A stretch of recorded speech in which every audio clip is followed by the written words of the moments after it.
ही खाना बनाई देब कहमे त गोरा बोदा भाई देब हम ही खाना बनाई देब कहमे त गोरा बोदा भाई देब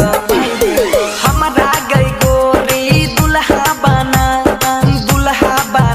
गई दुल्हा बना हमरा गई गोरी दुल्हा बना गई दुल्हा बना हम ही खाना बनाई देब कहमे त गोरा बोदा भाई देब हम ही खाना बनाई देब कहमे त गोरा बोदा भाई देब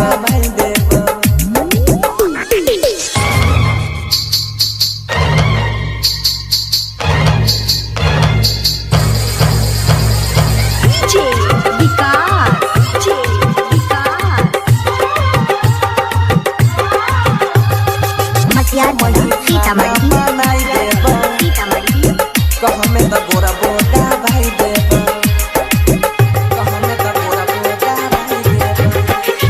हमरा सन कनै मिलतौ गे दुल्हा दिबिया बार के गोरी खोई जाले दिबिया बार के गोरी खोई जाले हमे हमरा जैसन तोरा मिलतौ ना दुल्हा दिबिया बार के गोरी खोई जाले कपड़ा लत्ता सब धोई देब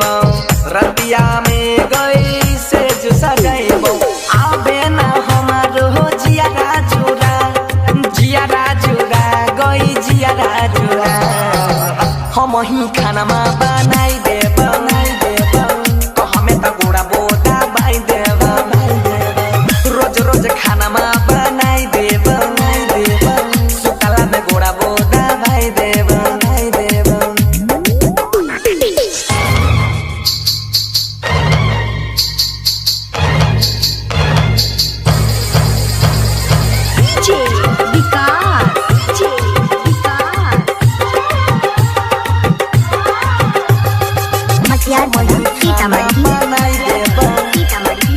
कहमे त गोरा बोदा भाई देब कहमे त गोरा बोदा भाई देब अगे कोनो चीज के तोरा कमी नहीं होता बापू हमर अमीर गे बापू हमर अमीर गे अगे कोनो चीज के तोरा कमी नहीं होता